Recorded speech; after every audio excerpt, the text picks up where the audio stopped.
view nyo ngayon? Ganyan talaga po pag live show. Gumilig kaya tayo para hindi naman pangit. Or bumaba daw talaga tayo.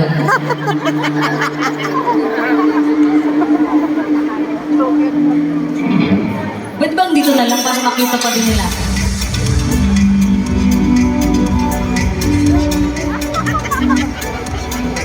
Yung mga gusto pong mag-CR po muna kayo. Yung mga nakapark po sa mga hindi pwedeng magparka ng sasakyan sa labas, baka matuna po kayo, lipat niyo po muna.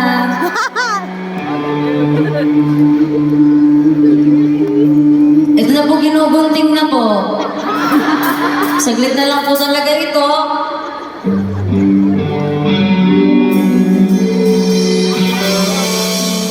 Kasi mas pangit po kung may biglang mawalang damit.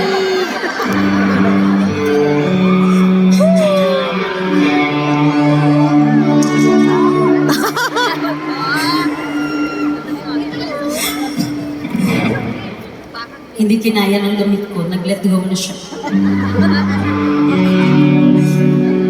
Pasensya na po kayo, ganun talaga po pag live show. Madami talaga po mga bagay na nangyayari na hindi dapat mangyari. But the show must go.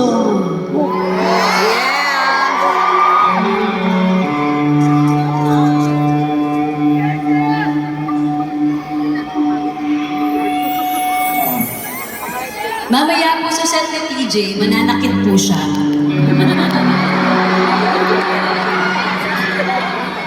Totoo naman, akala niyo po ba yung pinuntan niyo dito, kilig-kilig lang?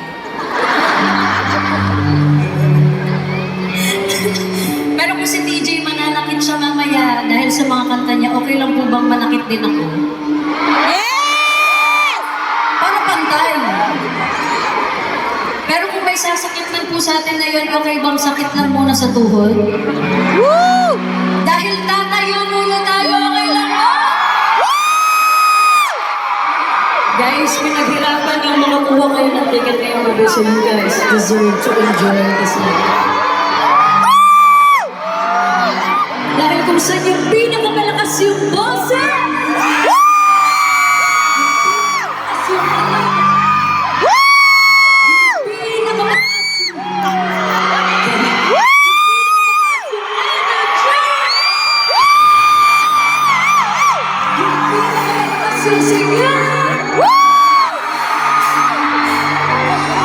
doon ako lalapit mamaya at doon din lalapit si TJ. Itong side talaga na to ang medyo mahina.